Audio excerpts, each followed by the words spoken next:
Hey everyone, Catch 'em All Collectibles here with a video following up on a video from about a month ago on a lot that I purchased from Heritage, a couple lots that I purchased from Heritage back in November. So one thing that I found when I made this spreadsheet, so generally when I'm buying a very large lot, I'll throw a spreadsheet together. Here's the card, the set.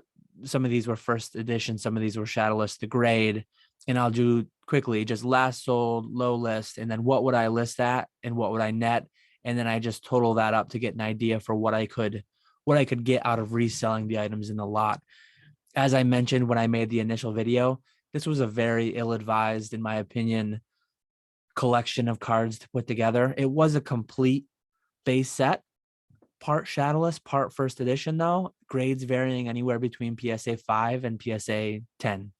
So kind of an odd one that most collectors wouldn't want to just have all those 102 cards, different grades, different variants of base set.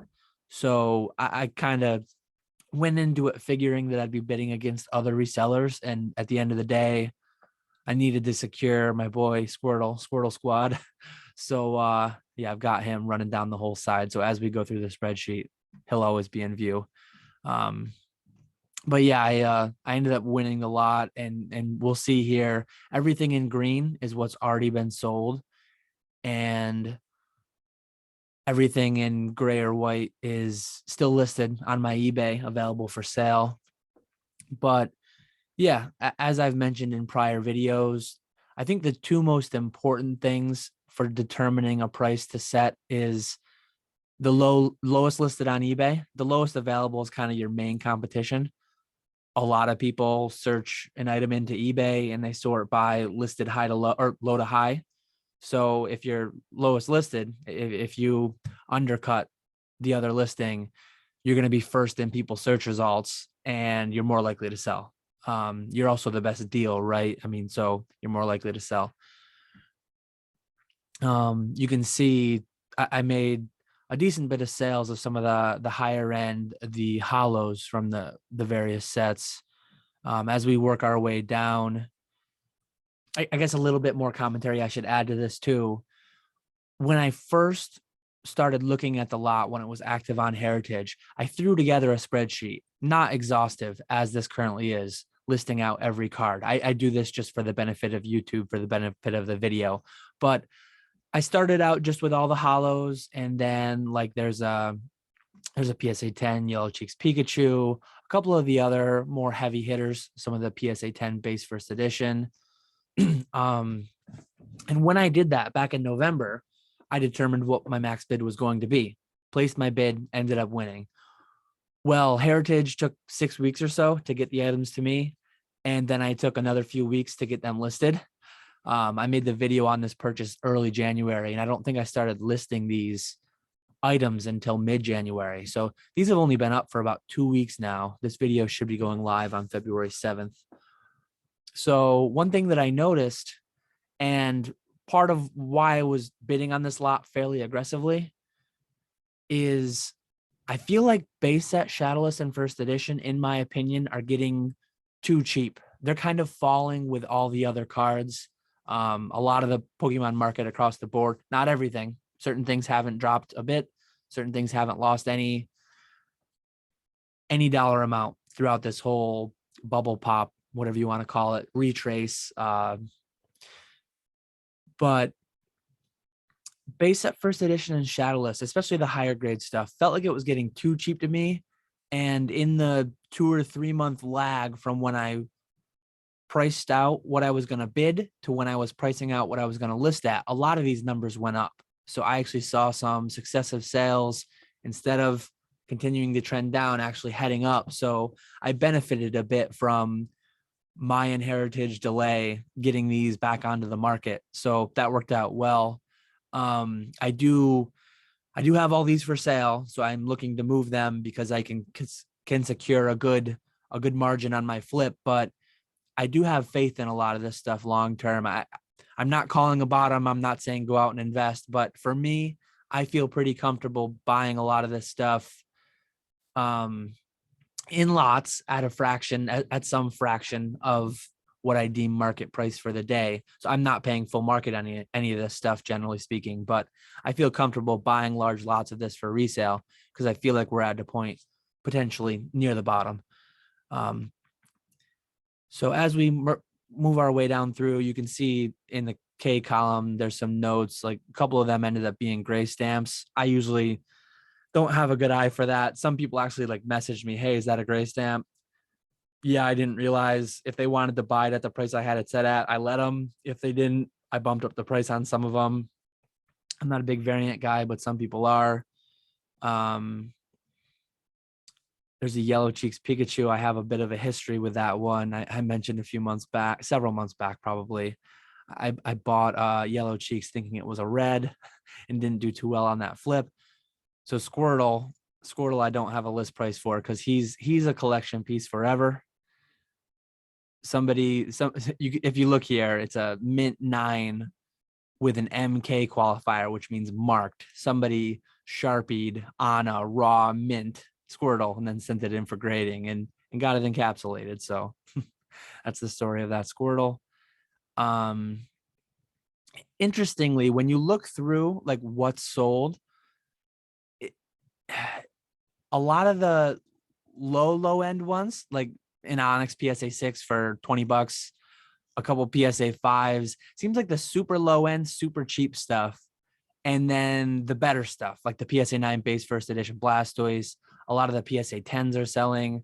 And then the 9s and the 8s are sitting. I am the lowest listed for all of them, but it's just interesting that the 7s, 8s, and 9s tend to sit a bit more. The higher end and the lower end are the ones that are moving first. Just an interesting note to make. So what I paid for this lot in total was $10,000 plus the 20% buyer's premium, shipping and fees. So maybe say 12,500. Of all the sales that I've made, I've netted 10.6 thousand. And then we've got a lot of numbers in here quick, tight together. So if you sum up all the last solds, and you can see there were no comps, there were no last sold for some of these. 22,000 for the sum of the last sold, 28,000 for the sum of the low list. My listed price on everything was about 25,000. And if everything were to just instantly sell for my listed price, I would net 21,000. So I'm kind of like halfway there. I sold half of the value of the lot, largely because the PSA 9 Blastoise sold, and then a couple of like the PSA 7 Shadowless Charizard. So I'm already halfway to like selling the value of the lot. And I'm like 80-90% of the way to recouping my initial investment. So now that I've got most of my investment back, generally what I tend to do is get a bit more firm. I mean, I think all these are listed as just straight buy it now, no best offer. I'm going to be even less needing to move these. I'm going to be even more patient with them, I guess. Because I've gotten back my initial investment nearly, and just be patient with the rest and maximize the margin. Hopefully get as close to this number as I can. Another lot that I purchased that was pretty interesting. So it was a complete CGC, not CGC 9. It was a complete CGC first edition holo set. And you can see here I paid $22,800. The grades varied between 8 and 9. Unfortunately, the most valuable card in the lot was the 8. Few 8.5s and then a few 9s. So there's two things going on here. The columns A and B are like the card and the grade that I bought them in CGC. Everything on the right side is I have a PSA 9 set, or I had a PSA 9 set in my PWCC vault that I sent back in last March. Making this purchase, I got the cards in, I looked them all over. Beautiful cards, super happy with them. PSA 9 base set first edition I picked that set up actually from Gary, King Pokemon, for $8,300 years ago. Some of the cards were swapped out, some of the cards were upgraded. But $8,300 was my cost basis into the PSA 9 first edition set. And the numbers, it's at or above $50,000 today, which for me to tie that into a collection piece, business inventory that I'm going to hold longer term in a lot of ways, because I don't plan to own this stuff forever. But it's just too much for me. I deemed it too much. I kind of wanted to downgrade out of my PSA 9. What better way to downgrade out of a PSA 9 set than to go into a CGC 8 to 9 set, many of which are as strong, if not stronger, than the PSA 9 counterparts. So what I did was I took my whole vault, threw them on the fixed price marketplace. I've only sold 4 so far, but Mewtwo, Nidoking, Venusaur, and Zapdos. And you can see that I've recouped $8,000 net. So this is subtracting off the 14% PWCC fee. And I've recouped $8,000. So essentially I'm like $15,000 into my CGC set, but I still have a lot of PSA ones left. Ideally, I want to get to where all these are sold. And I mentioned when I made the video about these, some of these look really strong. I don't know that there's any PSA 10s, but if I can make a play, especially with the $50 tier open now, the $50 tier is like perfect for some of these cards.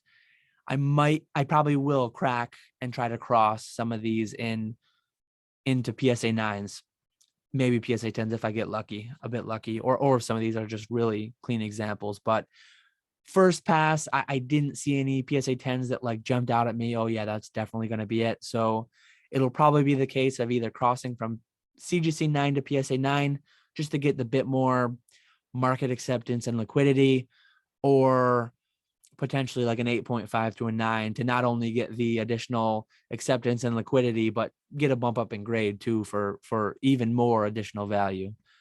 So that's where I'm at with this lot. I'm transitioning. One of the crowning moments of my interactions with the hobby was completing the entire PSA 9 WOTC first edition holo set. And that took me 2014 is when I started on that journey. And I think it was 2017 or 18 when I finished. And now I'm like undoing all that work that I did. Not really undoing it, but transitioning a lot of those cards from what they were at PSA into CGC cards now, because I just see the value there. To me, it's the same card. It's same condition card at just a much lower cost. So not only am I doing this with my base set first edition, but I've already sold off my jungle and fossil first edition. They're fully replaced with CGC 9 plus. Rocket I haven't even listed yet, I don't think. Some of the gym sets I'm partially are listed on PWCC. Given how high the PWCC fees are relative to what I pay on eBay, at some point I'm going to start like calling some of these cards back to sell them on my own eBay, because not only are the fees higher on PWCC, there's just a lot less eyes, generally speaking, especially on the fixed price marketplace. Because where I have all these listed, these list prices that you see, you can go on the PWCC fixed price marketplace and see these right now. At the time that I listed them, I was the lowest on PWCC and eBay. I think I checked both PWCC and eBay prices when I made these, but there's just not that many people, not nearly as many people constantly browsing the PWCC fixed price marketplace versus the eBay in general. So maybe some of these will go to the weekly auctions. Maybe some of them will get called back to be sold directly on my eBay, but I am intending to sell them because I'm just really happy with the CGC ones for now. And that's going to be a trend moving forward. There's a few more tabs here that I'll just cover quickly. This lot, I haven't listed all of them, but I've determined my pricing for each. So this was just a random eBay auction that I saw pop up. I don't have all the cards in front of me, but like the screen cards, I love them. And I have a lot of them. I have a ton of the Rowlet EV Psyduck, the easy ones. One thing that I didn't have many of though, I've got just a handful. Well, I think Mimikyu. I think this is the only Mimikyu I have, and I don't think I have any at PSA. Pikachu, I have several. I think they're 8.5 and under though. So these two cards I am going to list. Actually, I guess the Pikachu didn't even come on this spreadsheet. The Pikachu I think I bought through PWCC separately, but I'm going to list those kind of high, pretty close to PSA 10 pricing, because I'd assume I'd rather they don't even sell. That's what I do partially when I price things. If I just want to move it, if I have a lot of it, low list on eBay. With this, I don't even think there was a comp, but I'm pricing it less aggressively because I just don't mind hanging on to it for a long time. Because I don't have any other ones. I'm sure I could pick up raw, take the gamble, whether it's creased, dented, or actually mint. But so yeah, certain cards I'll price less aggressively just when I'm happy to hang on to them longer. And I think a CGC 9.5 set, because looking over these two, CGC 9.5 is not always going to be PSA 10. And looking over these two, they're beautiful cards, beautiful, beautiful cards, but I don't think they'd get PSA 10s. So I'm not going to, I don't really want to risk cracking and crossing to PSA to end up with a 9. And I don't think they'd have a great shot at the 10, so they're not really worth a gamble. I'll just list them high as a 9.5 if someone wants to pay that premium because they want the 9.5 or because they think they can get the 10. They can pay me for it. If not, I'll just hang on to them. So there's a decent margin there if everything were to sell about $1,000. I might be fairly ambitious on the Mimikyu, so maybe they won't sell for this, and maybe I'll be stuck with them. Maybe I won't even make money on this, but to add that Mimikyu, I was happy. Here's a tab. I showed these in a video and I think on an Instagram post. These were all bought in crypto from BugCatcherDave. A lot of great cards, PSA 10 gram party. I'm in a weird spot where I've got like the prices come down on this a lot. I think it might go down further, but I'm not positive. So I've got like 4 or 5 PSA 10 gram parties right now. I might throw one in an auction, see what it does. Obviously, if it's going to tank, I'd be better off just selling them all now quick, but I'm not sure that it will. It's a beautiful card. I think it's an interesting promo that a lot of people like, but it is expensive. That's a lot of money, and they did print quite a bit of them. So certain times I run into scenarios where I have like a lot of inventory of one card, and I just don't know exactly what is best to do with it. So kind of a hedge would be to auction off a couple just to get out of them today, stay the lowest list on eBay with a buy it now. Once I get down to 1 or 2, that's a bit more comfortable of a spot to sit in. But having 5, it's a bit weird. I guess I didn't color these ones green, but the ones with data over here are already sold. So out of a $10,000 total buy, if everything were to sell at my list price, I would have gotten to 15. I've recouped $3,600 of that purchase price. So I'm about a third of the way to paying myself back. I'm only about, it's getting late. What's that work out to? 40% or so, or no, the other way, about 25% of the way selling through like the total sale price of that. I did get some like 3 Golem Masakis. I sold 1, 3 Alakazam Masakis. I do need to take a closer look and see if any of these could be like regrade potential CGC 9.5 or PSA 10. Honestly, I wouldn't even send them to CGC if I thought they could go to the 9.5 because they probably can't, given that they're PSA 9s. There was one last lot that I showed some time ago on YouTube. I've only sold 3 of these, but my winning bid on Goldin was $550. That makes $110 buyer's premium. Just to demonstrate, like if you're bidding on Goldin or Heritage, sometimes I'll just say like, I don't show them, but there was shipping and other fees included. That's what it worked out to on a $550 bid. Whether it would stay roughly 9% across all kinds of lots, I don't really know. But at the end of the day, this one worked out to $702.55, of which I've already gotten back. Only selling 3 cards, I've gotten back about 80% of that. So this lot, I've got a couple other that are no other real big ones. I mean, the biggest one sold, the Merrill, but yeah, just a good little flip there that I'm sure. I mean, I could send the rest to auction and come out fine on them, but when I'm up over 1,000 listings right now, I'd like to get closer to 1,500 or 2,000, because with that many, sales just stay pretty consistent. I'm pretty happy to be in the 50 sales a week range. It's just a comfortable amount of stuff to be shipping out. Between 50 and 100 is probably where I'm at now. It's a comfortable range to be in. I ship 3 times a week, and I'm normally shipping between 20 and 30 things each of those 3 days. So that's just like a comfortable place to be. I know Nick, old school Pokemon, is doing like 100 a day. That's just more packaging than I want to be doing every day. So one thing I wanted to comment on, later this week, we're going to have a podcast, potentially a guest, but I'm not sure yet. We're in talks with a couple different people, trying to set up times and potentially getting someone on. It's been a while since we've had anybody on, so we'll try to get something set up, hopefully the next couple. One thing that I just like completely forgot, that probably no one is wondering where it went. Nobody really cares. Auctions. I had plans to do like an auction every other week to just move inventory. It was going fine. It might turn, I actually had the thought to turn it into a monthly thing, and I was going to do it at the end of January. Well, now I missed January. Honestly, maybe it'll be a quarterly thing.